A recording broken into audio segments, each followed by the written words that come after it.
Nini fa nitokona kosa ireo mpiasa mpanadio lakan-drano eny anivon'ny Apipa anton'izany moa tsy mbola nandraisana izy ireo ny valin-kasasarany volana desambra tsy mba afaka nanao fety toy ny olon-drehetra izay hoy ireo mpiasa ankilany nefa ny tale avy eo anivon'izay Apipa izay dia mitondra fanazavana. Mitaraina vokatry ny tsy fandraisan'izy ireo karama nandritry ny andro fety ireo mpiasa eny anivon'ny Apipa izay mpanadio ny lakan-drano lehibe. Tsy misy hoy izy ireo ny fanazavana izay nomen'ireo tompon'andraikitra voalohany. Ary mahatsiaro fa betsaka ireo tombontsoa izay tokony ho azon'izy ireo nefa tsy nisy nanolotra izany. Misy mahazana tompoko ety anivon'ny Apipa dia mahatsiaro ihany izay hoe ataon'ny olona tsy njohy falavo dia ataon'ny olona hoe ohatrany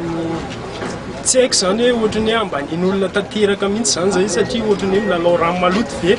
dia ambanin'olona satria izao nanaovako hoe ambanin'olona anay izahay izany tompoko dia raha ohatra hoe misy ny olana hoe atao amin'ny orinasa izay no tenenindry zareo nefa raha misy ny olana atao amin'ny orinasa dia izay zany tsy mahafantatra hoe inona aloha ilay tena olana atao anatin'ilay orinasa fa izay tsy mba hampahafantariny an'ilay izy fa misy zany ilay ohatrany hoe natsangany zareo hoe chef d'Apipa zany ohatrany hoe contrôle anay eny anivon'ny orinasa eny anivon'ny asanay eny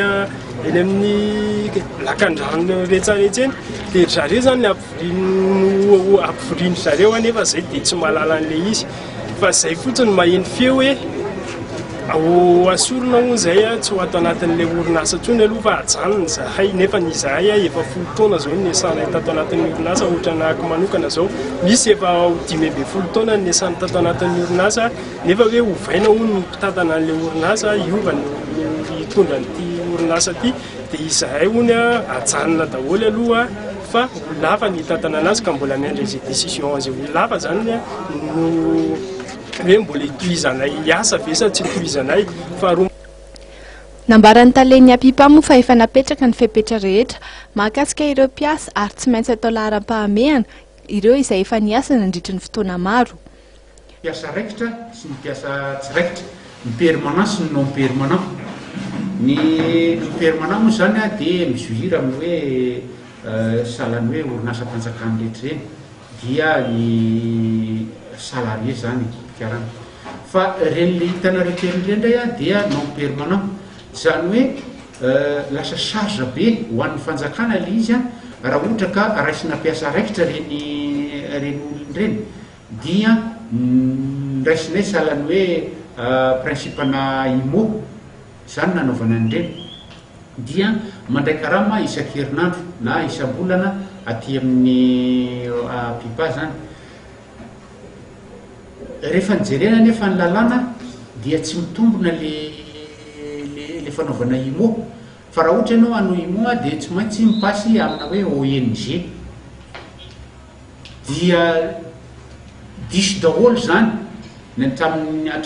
renan'ny Apipa ny zavatra nampiarina noho izany dia ovana zany izy amin'izao fotoana dia atao amin'ny pasena amin'ny entreprise zany ilay fanaovana ny asa dia ny entreprise no mandray mirecruter nireny mpiasa ireny dia ny zavatra zany fipetra izay nataonay tamin'le appel d'offre ny tediavana ny entreprise dia mapepetra hoe tsy maintsy priorité no reny olona ny asa teo reny rehefa manangona mpiasa ianareo. Na dia nisy aza ny fahatarany karama noho ny resaka fandaminana dia ezahana ho tonga amin'ny zoma izao izany araka ny nambaran'ny talen'ny Apipa hatrany. Manoloan'ny asan'ny Apipa kosa dia nambaran'ny tale fa tsy mbola misy ahina ny ho tondraky ny rano ny eto andrenivohitra na dia nisy aza ny orambe nandritry ny faran'ny herinandro lasa teo.